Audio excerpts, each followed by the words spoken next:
你们俩坐会儿。紧张。真傻。啊，哎，来了。哎，该拿的该买的我全拿过来了啊！搁这儿。哎，朝阳哥啊，你猜沈夏今天生的是儿子还是姑娘？多。哎，长安，咋的了？一直叫我咋了呀？不是，我就想跟你商量个事儿。你看，如果是生个儿子的话，能不能跟我们家闺女孟子敬定个娃娃亲？你拉倒吧！哎，这子金比长安儿子大5岁呢，不合适。那啥意思？哦，生个女儿跟你儿子就合适啊？哎，对喽，哎，我们家帅客大3岁，长安，考虑一下。你滚一边！真的？听着，就这嗓子，爱闯，没戏了。我有戏了！小夏，小点声。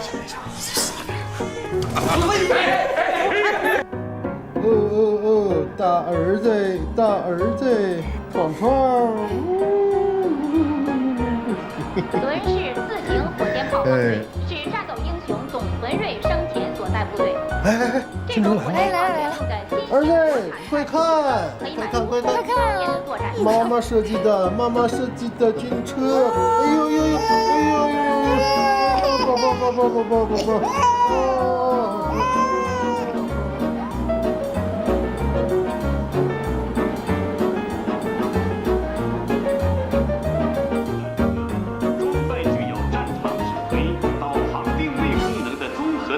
信息系统是信息化条件下步兵作战的突击利器。这是东风啊！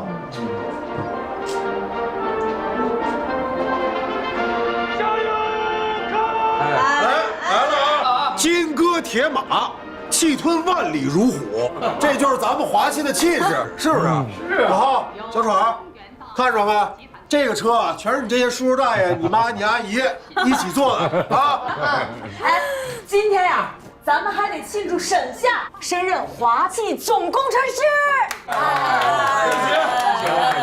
等会儿，我们顺便呢也庆祝一下啊，他的爱人啊也荣升这个集团的副总经理。也恭喜！等，什么意思啊？什么叫他的爱人荣升副总经理？怎么的？我没名字吗？是多少年了，你还要什么名分呢你？死胖子啊！哎，F 总，我告诉你啊，我已经跟廖总、跟刘书记明确说过了，让我做这个总工程师啊，必须答应我个条件。没问题。今年集团必须成立研究院。没问题。每年必须拿出销售额的5%投入到科研基金里去。有问题。我说媳妇儿啊，你这是狮子大开口啊！你知道咱们一年的利润才有多少？哎，我只知道这在发达国家，90%的跨国公司把技术创新作为企业战略的主体内容。哎，80%都建立了研究院。大部分企业每年会把销售额的5%投入到技术研发当中。咱们华气第3代发动机项目已经开始启动了，那标志就是一定要有自主研发的 ECU。又了，进入电控时代啊，重卡行业在发动机的 ECU 上长期处于卡脖子状态。我们必须从现在开始就投入充足的这个资金啊，在这个技术上面。我们一定要自主的去突破这个技术难关，知道吗？又来了，他们俩呀，就是这么不懂事儿，当着这么多客人都能吵起来。我觉得还好吧。你看这样人多多热闹啊！可浩哥，你长大想开汽车吗？想，你呢？我什么车都想开。下周开始啊，董事会开始投票了，反正徐氏那边我已经说好了，他会投赞成票。啊，你呢？不是你这什么眼神啊？啊！我要是反对，你就卡我脖子呗。沈总工，我知道你需要这个大量的科研基金，是为了咱们未来有完备的技术储备，这我非常理解。可是放眼未来的同时，咱们是不是得先立足当下呀？咱华气有多少用钱的地方啊？啊！我告诉你，就光咱们的生产设备升级就有3个亿缺口。啊，还有啊，大家伙听好了，咱们厂职工所有人的医疗保障每年就得花5000万。还有，在全国建设35个星级维修中心，还得投资2个亿。我作为负责销售的副总，这5%我肯定不能给你们，我最多给到你们1%。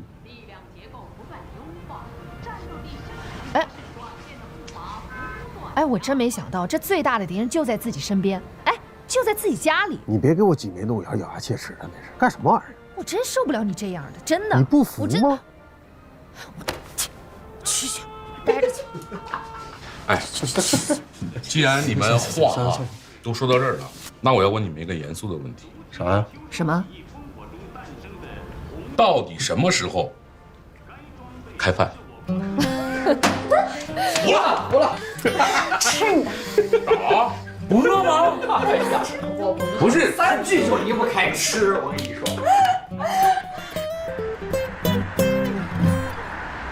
09、08、07，咱搬到新小区有2年了吧？有了。哎呀，这老葛可是真倔呀，倔了一辈子。玉芬走了都3年多了，他就非死守着这1号院，这破破烂烂的，你说这图啥呀？这是图啥？哎，在1号院住了40来年了，有感情舍不得呗。谁没感情啊？那咱不是带着感情给搬了新家了？你说这再有感情，人不能受罪吧？咱新小区，电梯、天然气、暖气，那住着多舒服！你非守着这破1号院，接送个孙子还得骑个电动车，骑10好几分钟。谁说不是啊？我说，今儿啊，咱们无论如何要劝老葛搬出来啊！咱老哥几个这几年30次过马路有了吧？可不，没有作用啊！哪一次不是碰了一鼻子灰出来的？哎，我说，今天啊，咱得注意方式方法。老葛是个顺毛驴，咱不能硬来。这一年的，我看那身体啊，那还连我都不如。你别看我腿不好，我比他还利索。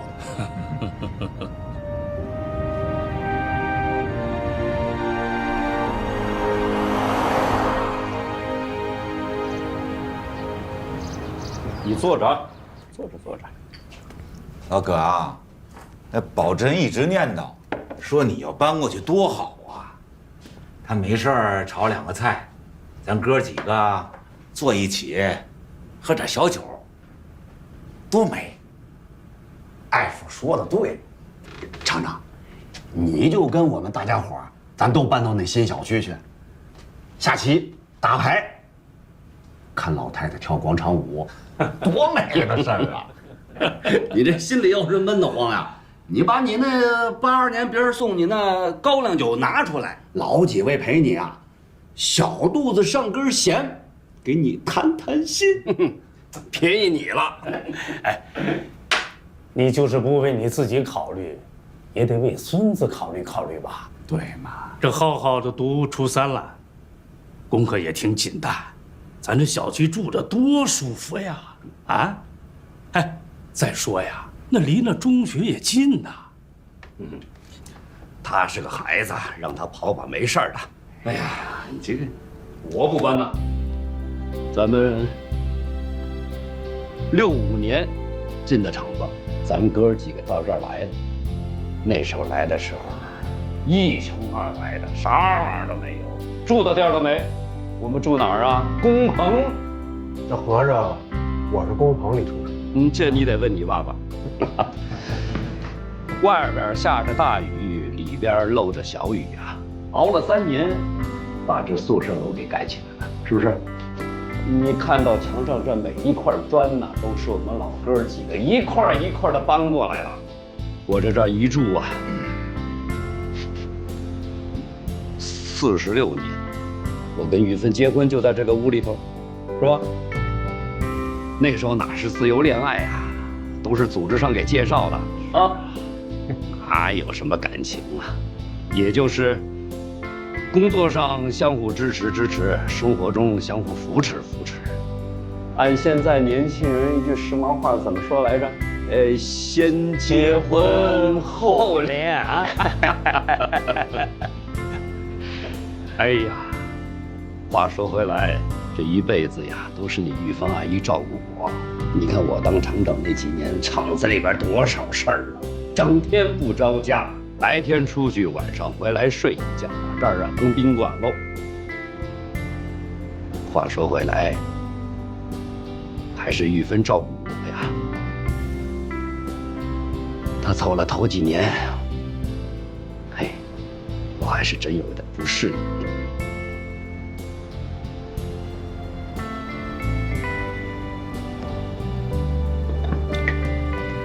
我对不起你玉芳阿姨呀，跟我受了一辈子的苦。高叔，您不愿意搬家，是因为太平吧？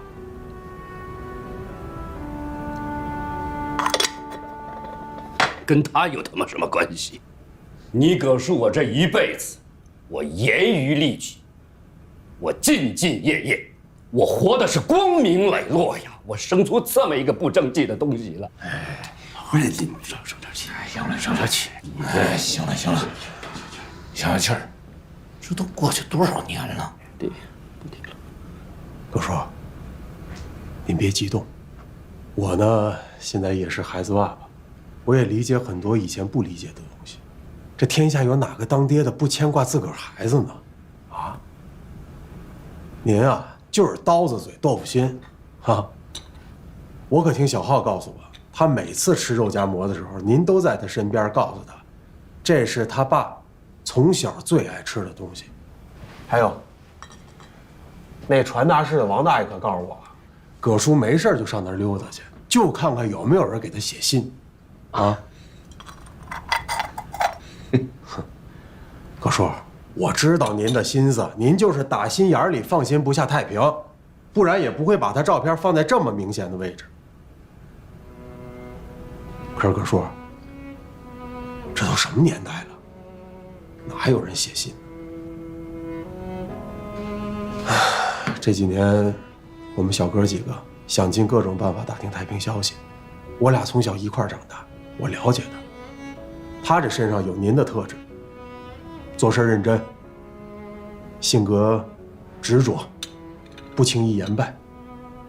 我信任他，我相信以他的性格，未来一定能做出成绩。咱们华气呢，现在也是蒸蒸日上，对啊，对对，太平迟早有一天会回来。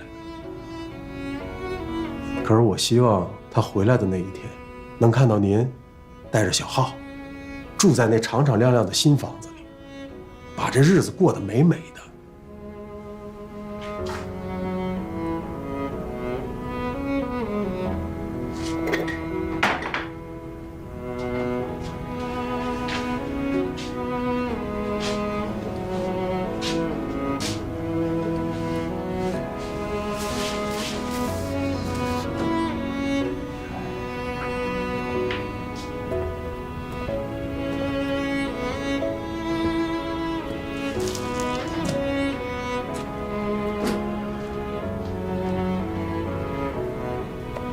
高叔，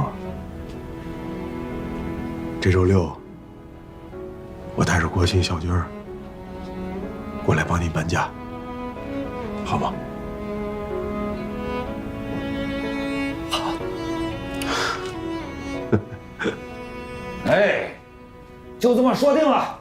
师兄，这个周6咱就搬，我们老几个也过来帮忙，我同意。就这么定了。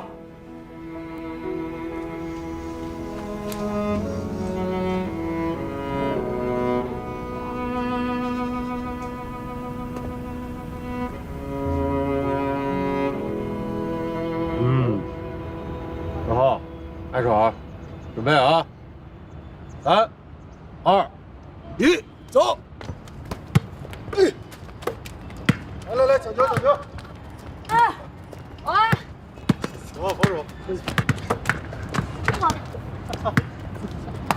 展猛，来，快了，投一个。你们玩吧，你投一个，看谁投的准。我投也行。我要是进了，你们2个一人20个俯卧撑。行行。我要是输了，我做40。哪儿投啊？这儿，在这儿。这儿啊？在这儿。好，好了啊。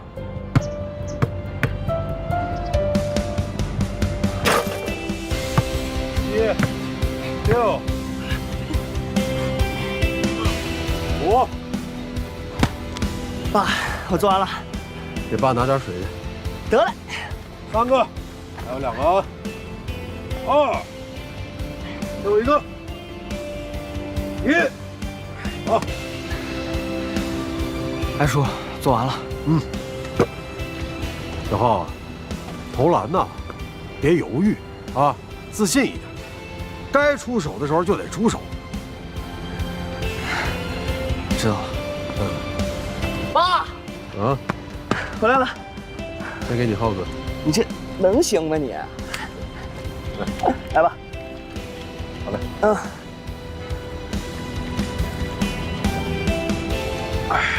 走，带你俩吃烤串去。走着。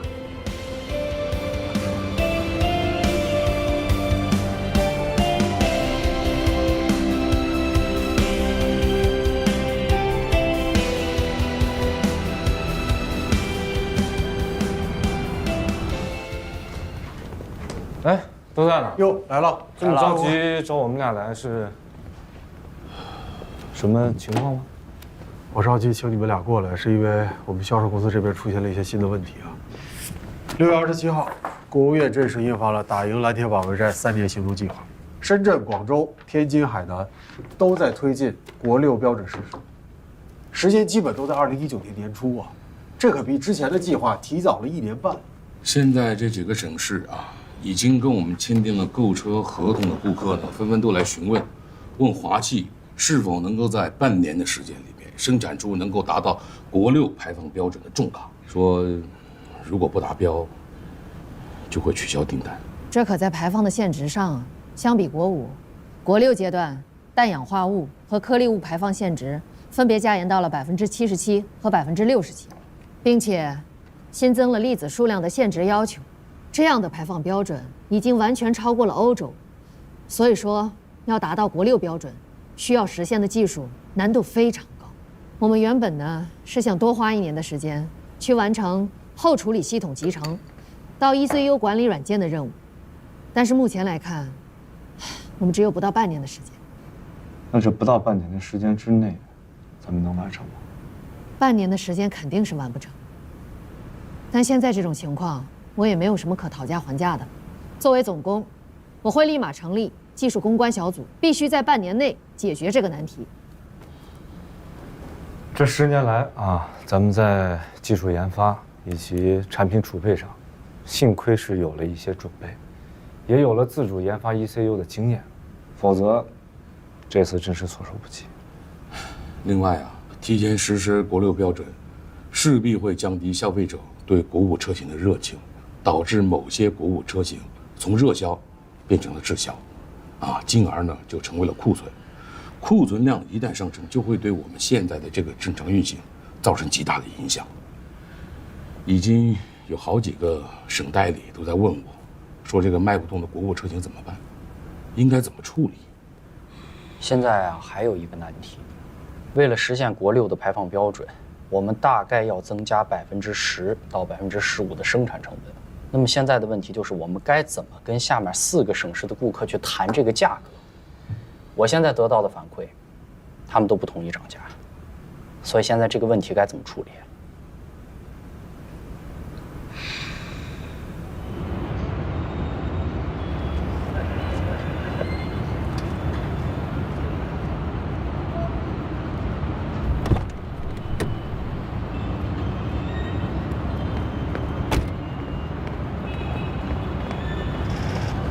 哎，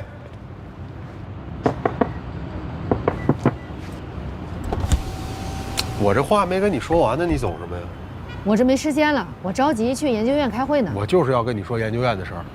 我看到你们那录取名单了，怎么又没有小浩啊？啊，他这次不是考80多分，进了前50了吗？忘了跟你说了，这次一共考了5道题，没有1道题考到。我给了他不及格。你给他不及格？哎，你还不了解他的情况吗？啊，他去年考笔试是没考进前50，那不怪别人，怪他自己基础不好，对不对？那今年他边在马站的修理厂上班，边自己在家复习，那考的就挺好呀。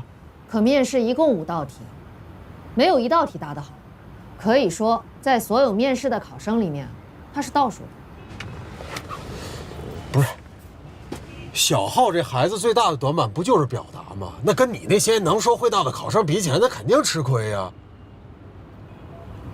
我知道小浩这次为了考试准备挺多的，在家对着那镜子，又是面试又是演讲的，不就是为了不怯场吗？我跟你说啊，这面试考的就是学生的逻辑思维能力和语言表达能力，那重要性一点都不低于笔试。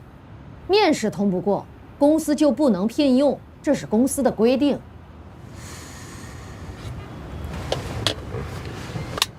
小浩这孩子从小就不知道妈是谁，是有个爸跟没有一样。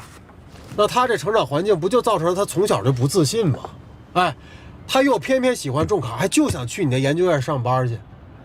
这次要顺利能考进研究院，那不就是给他一次脱胎换骨的机会吗？你干嘛不给人这机会？干嘛呀？谁不给他机会了？你就是没给人机会。赶紧下车，下车！我不下，我着急去开会。你爱去我就不去。小雪，播放，请你离开。好的，现在为您播放，请你离开。小雪，播放就不离开。对不起，没有这首歌曲。我跟你说，我真不知道我怎么说你。哎呀，赶紧走，赶紧走，走。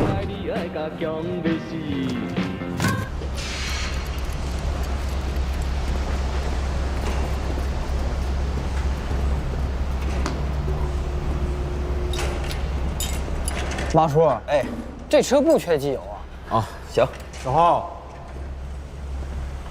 长安，怎么着？安叔，哎，来我这儿接人了。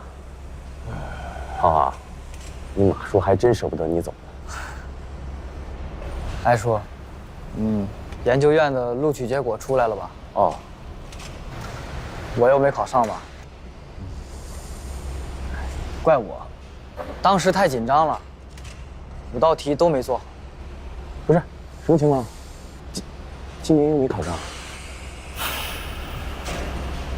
哎呀，小浩，叔啊，是看着你长大的，你这孩子做事认真，啊，性格稳重也内敛，有的时候这个学习上还死较真儿，啊，有的时候碰到一个问题，这一宿都能不睡觉。你说你这笔试考的不是挺好的吗？那面试的时候，那考官就是你审疑，你说你紧张个啥嘛？你对呀。哎，安叔，其实我已经做好心理准备了，今年考不上，明年再考。您去年送我来的时候不是说了吗？要想做好重卡设计师，就要熟悉每一个零件。我今年确实也学到了很多过去书本上学不到的东西，我愿意再学1年。浩浩，在马叔这儿永远都欢迎你。但是这个世界上不缺一个修理工，你爷爷和我们大家都希望你能成为一个工程师、设计师。你说对吧？对呀。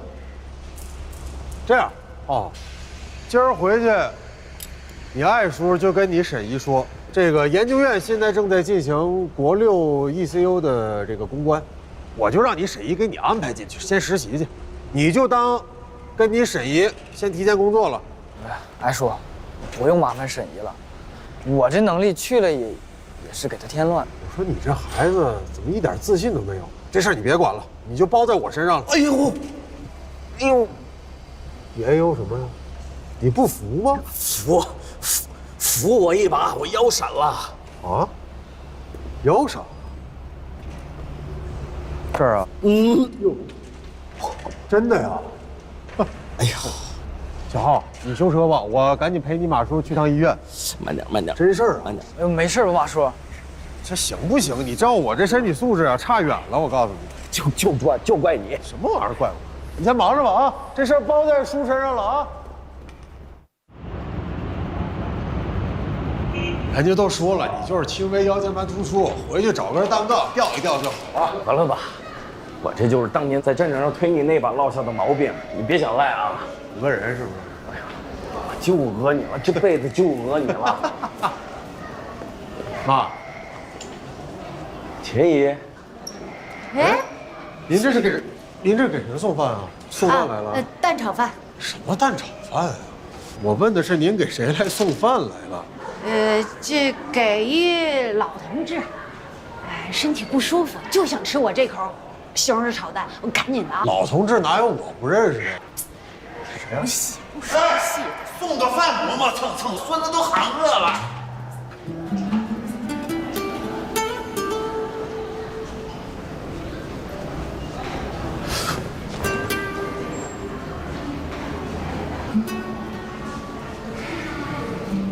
那你开的那是前驱车，你入弯速度那么快，你不减下来，那不推头了吗？那不就贴墙上去了吗？爸，啥叫推头？转向不足，你速度太快，前轮没有抓地力了。哎，闯，没事吧？啊，爸妈，没事吧？上哪儿了？我看看。啊，他呀，他就是跟朋友去那个赛车场里去玩去了，结果受伤了，没伤着骨头，没事。这还没事啊？头上着没？我看看。行了，没事，妈。脑袋伤了还能给咱俩打电话？哎呦，一听说他受伤了，把我们俩给吓的，赶紧到上海把他给接回来了。怕你俩担心，死活不让告诉你们。翅膀硬了是不是？啊，大一上了不到1年就给我把学退了，跟我们俩说了吗？跟爷爷奶奶说了吗？就不知道怎么想的。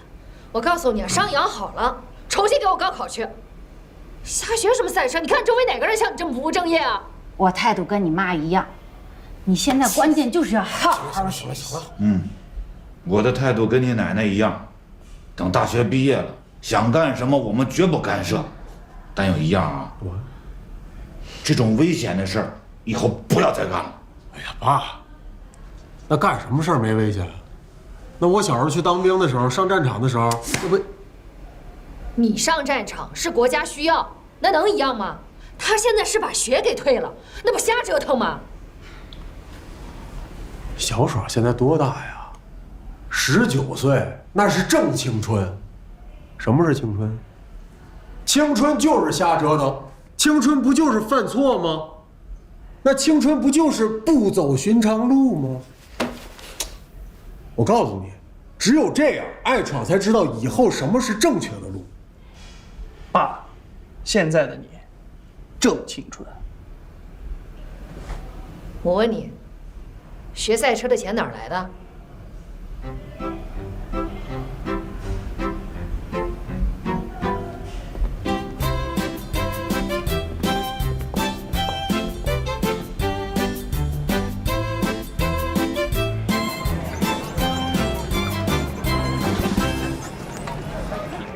哎，小夏，哎，最近这片子有意思啊，《奔腾年代》讲行业剧的。我早就看过了，我都跟你说过多少遍了，以后我在教育孩子的时候，你不要总是插嘴，不要总是站在我的对面，我还怎么教育他还能听话吗？你看看咱妈啊，那我说啥那都是顺着我说的，你学学行不行？爸妈支持你，那是你们的想法一样，但是我跟你们的想法不一样。我一直很支持子女有自己的态度，我觉得这人生最大的败笔之一，就是把自己的子女培养成自己的复制品。复制品怎么了？我就是我爸的复制品。你是你爸的复制品，这非常好，但是我觉得小闯要是你的复制品，那就不好了。怎么了？这复制品啊，是惊喜的敌人。打败敌人的唯一方式，就是让小闯在这人生的道路上，给咱俩不断的制造惊喜。行，这些我都听你的啊，但是有一点我很坚持，爱闯必须给我上大学，大学教育是一个人成长的重要基石。是，上大学是好事啊，但是上大学不是唯一出路。我、小娟、太平，我们都没上过大学啊，但是从来就没有停下学习。从来没有停下奔跑的脚步，也从来没有让华气熄火。你不服吗？不服。我跟你说啊，现在时代不一样了，现在的市场竞争是知识的竞争，是科技的竞争。一个企业要是想崛起，它一定要依靠强大的科技实力。要都像你这样的话，那我们怎么打败强大的竞争对手呢？是，你说的都对。但是我告诉你，只要咱们给小闯正确的引导，他就不会被对手打败。哎，行了，说这么多都白说。你给我，我要看月嫂先生。看着呢。赶紧，给我都看过了，我要看月嫂先生。哎呀，受气。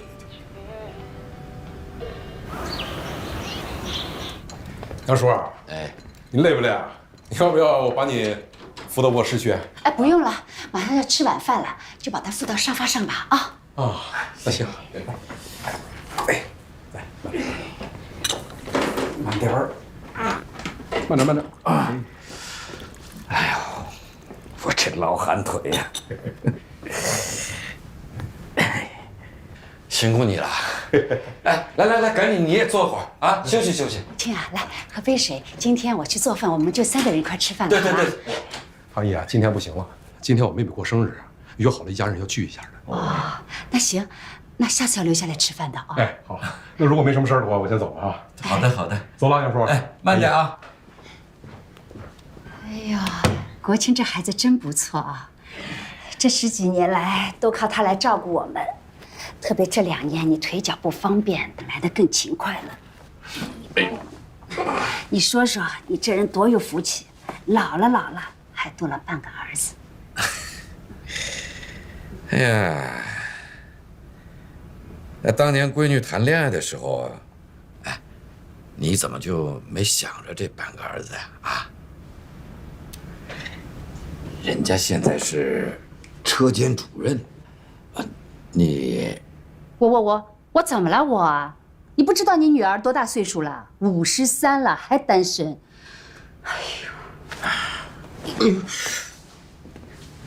想想就生气。哎呀，算了，她也这把年纪了，不行，不管啊，我得给她打个电话。哎呦，哎呀，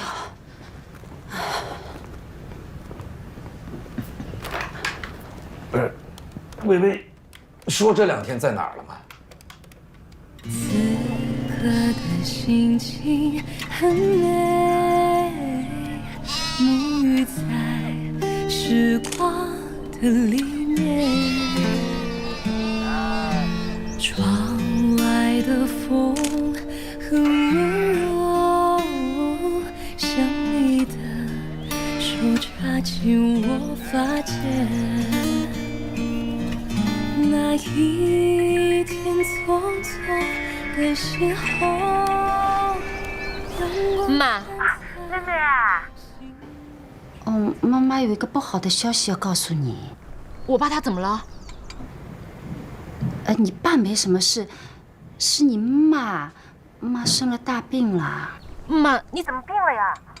对呀，我那个头痛、脚痛、手痛，哎呦，还有心脏也痛。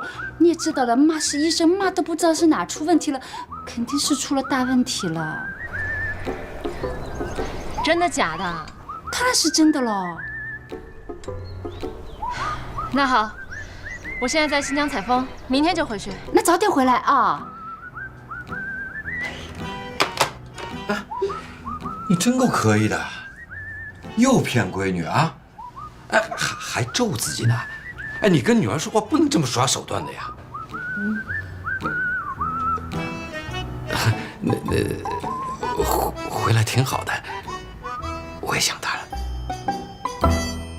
每个家孩子都有每家孩子的问题，都不让自个儿父母省心。那你看我从小不就是吗？我让我爸我妈省心了吗？那可不一定啊。徐迟的女儿就很优秀。徐迟的孩子，不是在国外留学的吗 ？Sharon 啊，在美国出生，2年后不就回国了吗？后来又去美国读的大学，现在在读汽车设计专业的硕士。徐迟啊，还说服他女儿来华汽实习3个月，他也希望他孩子毕业之后就来我们华企工作。我跟你说，徐石这个决定做得非常对。哎，这 Sharon 啊，最开始还看不上我们华企，连续跟我说了3天要走，但他没想到啊，我们华企啊正在攻坚解决的国6排放标准，是直接和欧6接轨的全世界最严格标准。这在美国他都没见过这种课题，所以这孩子呀就心甘情愿留下来，张口就是技术，闭口呢就是先进。哎呀，看着他的样子啊，就想起30年前的我。哎呀，我觉得啊，像这样的年轻人应该多招一些才行。哎，要不这样，你呀，让小浩也去你那儿实习去。不行。那为什么不行啊？就因为这俩孩子，一个人爸爸是徐迟，一个人爸爸是葛太平。这胡扯什么呢？我胡扯什么呢？徐迟那闺女叫什么名来着？乐怡啊。英文名 Sharon。Sharon。这么大岁数了，吃什么干醋啊？我为什么不能吃干醋？你英文名叫 Sharon， 徐迟居然给他女儿起的英文名也叫 Sharon， 我还不能吃点醋了？我还没说你呢。我怎么了？看看啊，看看杨威写的这个，那里面说的，穿绿色军装的徐峰是谁？是不是你？好，给我念出来。画好了，握好了，给我看。一个绿色的身影从我眼前一划而过，就在他转头的那一瞬间，我看到了一副不羁的笑容，青春浸染了整个脸庞，浑身上下散发着那股劲儿，侵略性极强。他叫徐峰，刚刚退伍半个月，记车兵。人家说的是徐峰，这能说明什么呢？这还不能说明什么吗？这说明啊，你还没看完。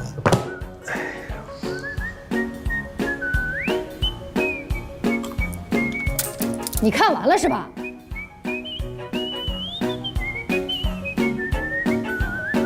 我上个厕所去。哎呀，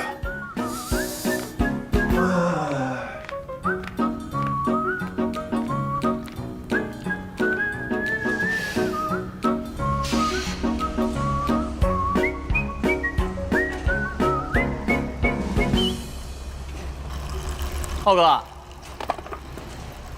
这次伤得不轻啊。嗨，没多大事儿。我听艾叔说了，你不是在人民医院住院吗？我本来打算这周6去看你的。怎么样？这次好了，有什么打算吗？回上海啊，继续玩赛车。哎呀，你都不知道，这在家待的日子啊，一天天过的，没刺激。你想要什么刺激啊？过山车你坐过吧？很多人坐了过山车以后，都会感觉自己头重脚轻的，站都站不稳。而 F1赛车在极速和高速过弯时候，加速都能达到5G 以上。我是没有体验过，我只坐过重卡。相比赛车啊，重卡顶多是个保姆车。那你就打算彻底不读大学了，做一个专业的赛车手？我是这么认为的。虽然我们现在的赛车行业啊还没有那么优秀，拿出去的奖项呢也没有人家国际的奖项那么有含金量，但是我认为啊，我们的未来一定不能止步于此。我这辈子就想看到中国赛车能够飞腾起来。艾叔肯定是支持你的，但是你妈和你爷爷奶奶难同意。连我爸都说了，这事肯定是我自己拿决定啊。对了，我爸这2天啊一直在找我聊新能源车的事儿，还特别让我推荐了那个特斯拉去年刚发布的电动卡车，叫 Tesla Semi。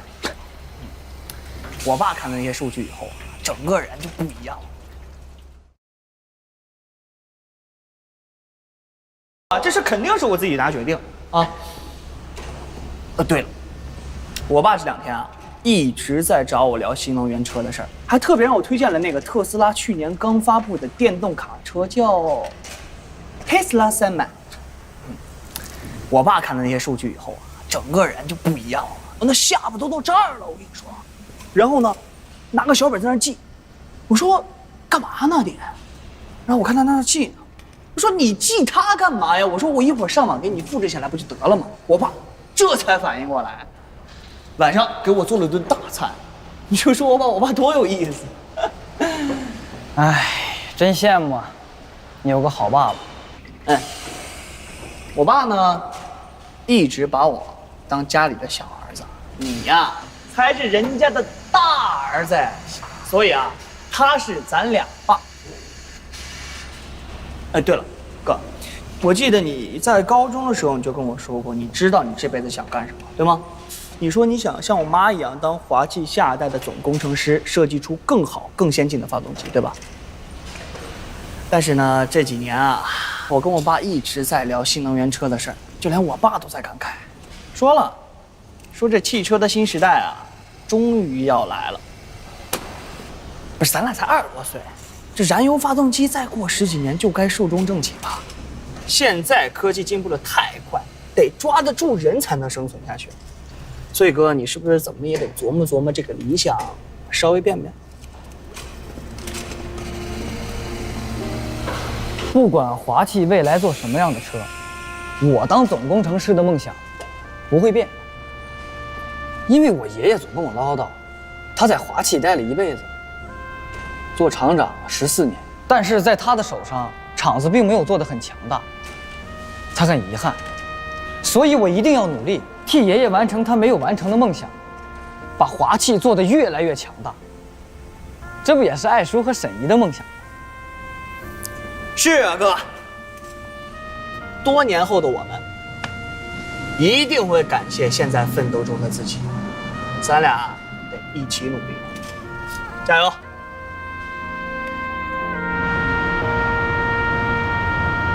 在国6的技术路线上，我们华汽采用的是 DPF 加 DUC 加 SCR 一体式后处理系统。该系统的转化率可达96%到99%，大幅提升了我们国6发动机的可靠性和燃油经济性。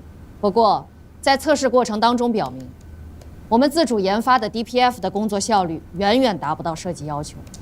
是不是我们设置的工作温度620度还不够高啊？ DPF 的内部温度设定在600到620度，肯定没问题。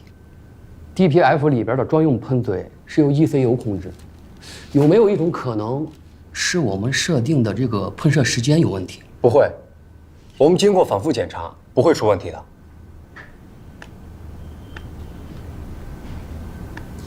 徐乐怡，你有什么想法？沈总工，我和大家的想法不一样。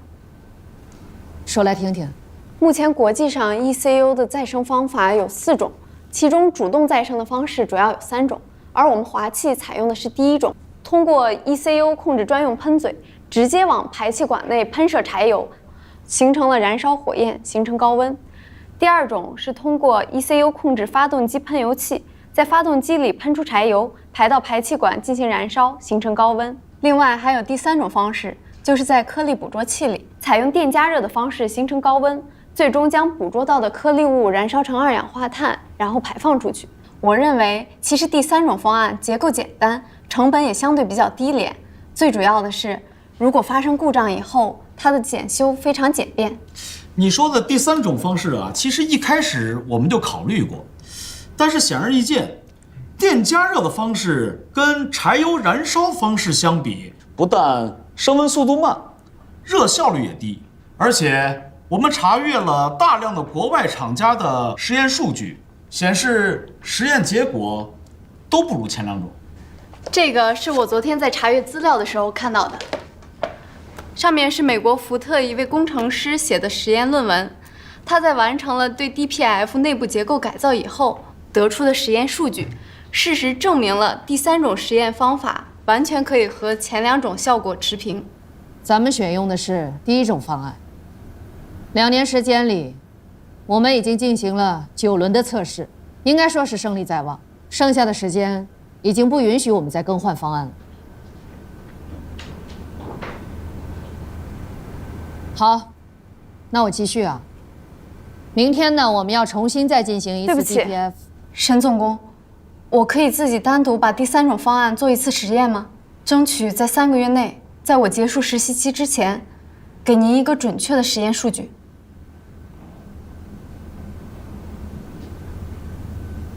好，那就按你的设想去做吧。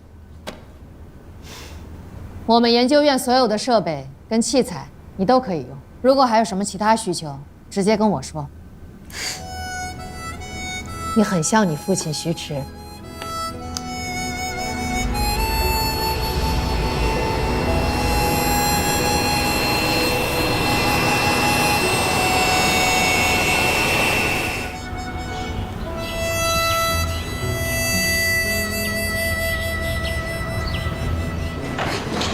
你好，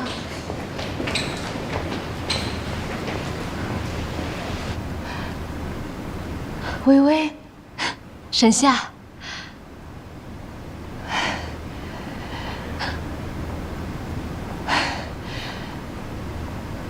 ，25年了，我真不敢相信，眼前站的是你。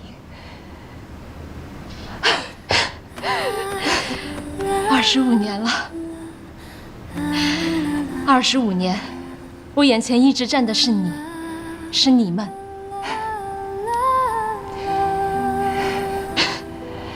你的小说我拜读过，七剑也都拜读过。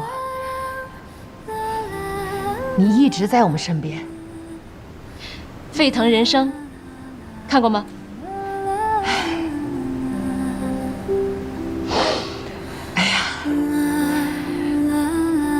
叶秋这个名字真美，谢谢你啊，微微，很荣幸能成为你小说的女主角。好啦，现在我要去看我的女主角了。啊？我妈啊，那你快去吧，你先跟妈妈去，然后我们改天再聊啊。好，你先去忙，回头聚啊。好嘞。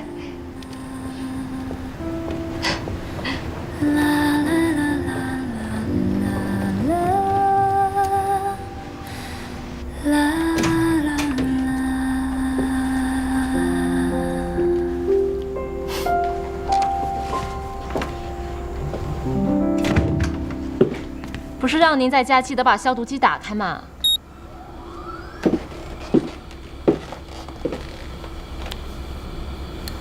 妈，起来吧，别装了。您是医生，您比我清楚，老是躺着，没病都能躺出病来。其实，您就是没病，我也该回来看看你们俩的。妈真的病了。你让我看看。你哪儿病了？你就是妈的大病，好吧？好，好，好，妈，您消消气。以前我回来都很匆忙，我答应您，这次我多待几天，好好陪陪您和爸。刚才妈妈问你的话，你赶紧回答。你对国庆到底怎么想的？我刚才碰到沈夏了，她和长安现在怎么样呀？什么怎么样啊？人家两口子过得好着呢。一个是副总经理，一个是总工，孩子在上海读大学。再看看你现在什么样子，美好，就是我的样子。用一支笔写不同的人生。沈夏和艾长安，他们只能过2个人的生活，而我，许许多多的人可以在我的小说中生活。这种感觉，是无比美妙的。妈这个人眼刁，不会轻易夸一个人的，啊。他未娶，你未嫁，你们俩这个事儿就这么定了，好吧？定下来可以，但只能在我的小说里。妈，有一位舞蹈家姓杨，跟我一个姓。他说过，有些人的生命是为了传宗接代，有些是享受，有些是体验，有些是旁观。我呢，是生命的旁观者。我来这个世上，就是看一棵树怎么生长，河水怎么流，白云怎么飘，甘露怎么凝结，花儿怎么开的。囡囡啊，妈妈何尝没有年轻过呢？你的心思妈理解，可是现实问题咱们也要想一想，对吧？妈，现实问题我也考虑了呀。我靠着自己的版税收入，自己买了房，完成了您没有完成的人生理想，做了一名独立女性。您不替我高兴吗？高兴，真高兴啊！我女儿这么大岁数没找到对象，我好不容易有一个儿子啊，还要在小说里找媳妇儿，我真高兴，我怎么能不高兴呢？你看你说的什么话呀你？妈，您病好了呀？来喝水喝水啊！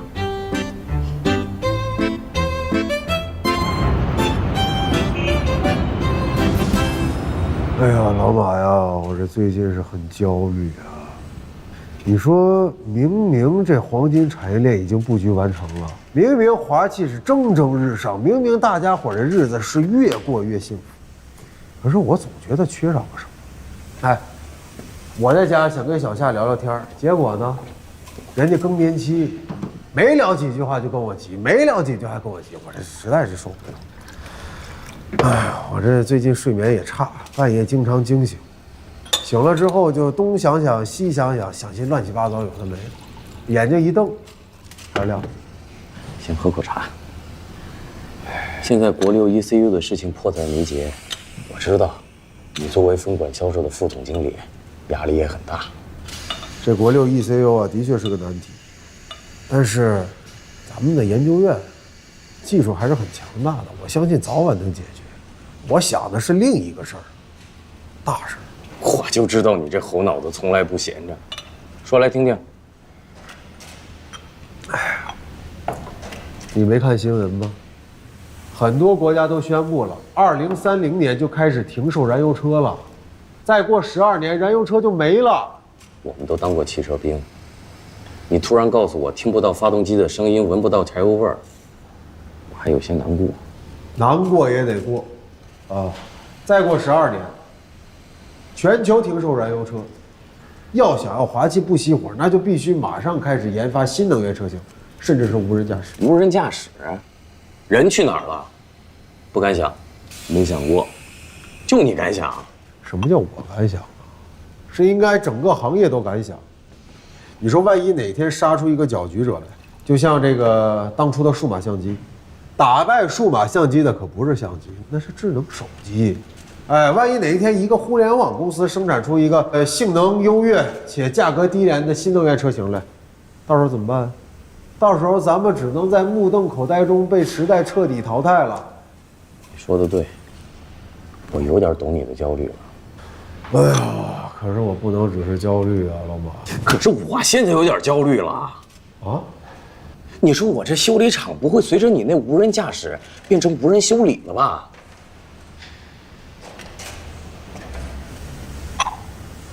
送你4个问，讲，来。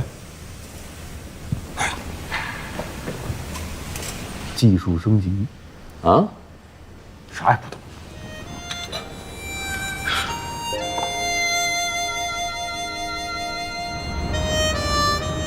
关于这个新能源重卡啊，我这2天又整理了一些资料，拿给你们2个先看看。咱们呢先小范围沟通一下啊。你们要是没问题，我再继续向董事长汇报。我只能给你20分钟时间，我等一下还要去研究院开会。我今天晚上的飞机飞哈萨克斯坦，去处理几件办厂的事，所以我的时间可能也比较紧。好，明白了啊。那我就长话短说啊。关于国务院颁发的打赢蓝天保卫战3年行动计划，你们已经很清楚了，是吧？但是这里面有一项内容专门提到，环卫车、邮政车、港口、机场、铁路这些货场作业车即将换成新能源以及清洁能源重卡。这代表着什么？代表着国家对环保的标准日趋严格。这对新能源重卡来说是极好的市场。所以我觉得咱们华气应该把握住先机，尽早的量产出新能源重卡来。长安，这推广新能源的电动重卡，这最大的难题就是续航，还有这个电池充电的时间问题。那这个你怎么考虑呢？采用换电模式。现在国家呢已经开始准备出台相关的扶持和鼓励政策了，就是支持车电分离的新产业模式。那你打算在未来的多长时间之内，在全国需要建立多少家换电站，以及投资大概是多少？我考虑了一下，2年之内吧，1000家换电站，大概耗资是20到40个亿。多少？没说完呢，你听我把话说完了。这个钱不是咱们出，我会去找这个电池厂家去谈合作，合资来建设这个计划。那就按你说的，1人1半。可就算是出1半，那也是个不小的数目。没错，而且这个数目还只是用来建设换电站的。如果电动重卡需要量产，那么我们上生产线等等之类的所有加在一起，至少需要50亿。所以我建议啊，咱们即将开工的延长5万台国6柴油发动机的生产线暂时停下来。什么？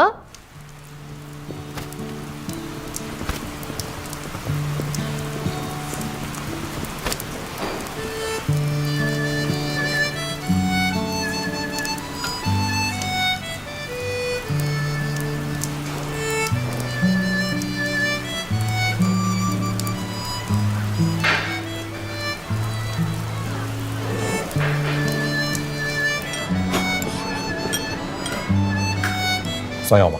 当然要，咱们这不是说吃面不吃蒜，香味少一半。真是没想到啊，在德国生活了20年，还能吃蒜。其实，要没有这2瓣蒜，我还真写不出关于故土气息的小说。这不是蒜味儿，这是生活的滋味。大作家就是大作家，说话是不一样啊。哎，这几年啊，我经常去你家，我看到杨叔跟唐姨他们俩那么相濡以沫的，感觉真是挺幸福。我爸性格内向，我妈又特别泼辣。小时候，我感觉我妈老欺负我爸，我爸却毫不在意，他就坐在旁边拉他那手风琴，拉着拉着，我妈的脾气好像就消失了。以前是我爸照顾我妈多些，但现在却是我妈照顾我爸更多些。真羡慕他们俩。你看啊，我妈呢去世太早，所以我爸现在就特别孤单。不过还好，有我一直陪着他。国庆，这些年一直麻烦你照顾我爸妈，我真的特别感激。我是一个写小说的，经常要在作品里为那些角色寻找伴侣。这次回来，我妈非要给我在生活里找一个伴侣，但遗憾的是，生活里我那位主角的形象，我都还没有勾勒好呢。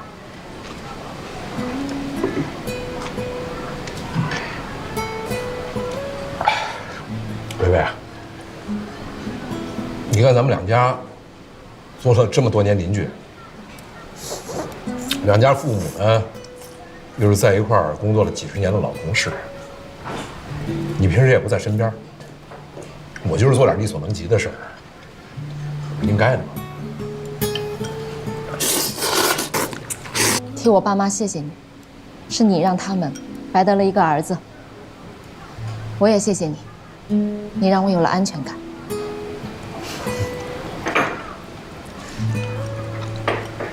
这个时代不同了，那以前是燃油机时代，所以咱们要不顾一切的去搞自主研发。可是现在呢？现在是新能源兴起啊，咱们必须把握先机，对不对？把所有的资金都用在新能源的试产量产上，而且咱们必须要提前布局无人驾驶的计划。即使到了2030年，全球禁售燃油发动机，我们也不能没有自己的发动机。这个建议，我坚决不同意。那我的第二步方案，你们也不会同意。你还有第二步方案？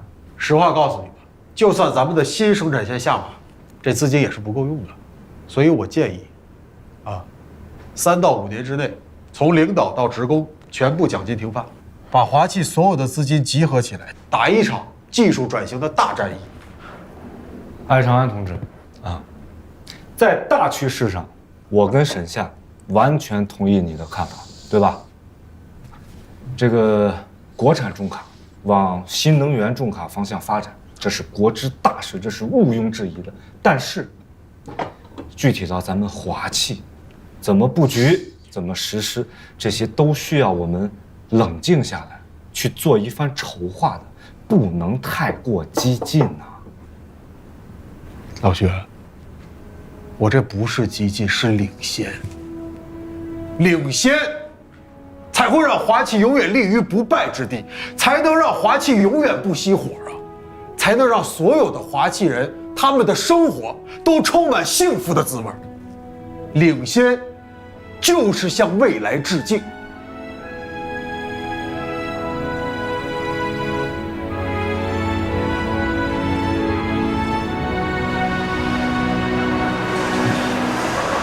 现在，关键是沈夏、徐迟他们两个根本不同意我的想法。难道真的是我想多了？我杞人忧天了？说实话啊，你要是问我的个人意见，我也不同意。咱们华汽好不容易走到了今天，自主研发带来的技术积累那是功不可没的。国家其他的重卡厂家能够自主研发大功率柴油发动机的屈指可数，咱们应该发展咱们这个优势。这新能源车，无人驾驶是挺美好的啊，但是啊，这跟吃馒头一样啊，你总不能说因为吃到了第5个馒头吃饱了，然后前面那4个馒头就没有任何意义了，是吧？那大家伙这好不容易啊，才有天天顿顿红烧肉，你现在又让他们回去过苦日子，能同意吗？还有啊，那个我大舅哥刘国庆啊，你让他这个车间主任怎么面对啊车间里的几百个工人？所以说呀，我也反对。你们两个根本就没明白我要说什么啊！我们有自主研发能力当然好，无论是研发这燃油车，还是将来的这新能源，是不是？而且我也从来没有否定我们之前走过的每一条路啊，每一个脚印啊。我只是想说的是什么？我们要把眼光往远看，对不对？我们要做这个重卡行业的领先。我明白你的意思。现在的问题是，按照原计划，延产5万台柴油发动机的生产线一旦建成了，能够大大提升我们的竞争实力和竞争优势。你现在一句话，咔，停下来了。把钱全都放去什么新能源、自动驾驶，谁敢保证这个事儿一定可以成功呢？那我问问你，80年代咱5改7的时候，你想过会成功吗？啊，90年代军改民的时候，你想过会成功吗？那咱华汽不都是一直摸着石头过河，一步一步趟过来的吗？情况不一样啊，那2次改革。是因为华汽啊，确实是遇到困难了，走到了绝境，是不是？所以说，啊，不换条路的话，那华汽就完蛋了。但现在呢，明明就是华汽，就是蒸蒸日上，大家的生活就是无比的幸福，你偏偏在这个时候跟大家说啊，那个将来华汽肯定会遇到困难，注定要走到绝境。所以我们从现在开始就得换条路走。你说你这话怎么能跟大家说得清楚？那大家伙又怎么能够相信你？啊？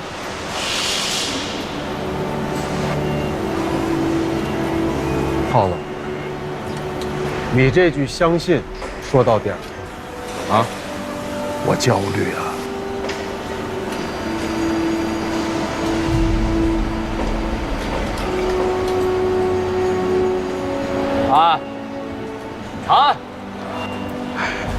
我跟你说呀，看到了吗？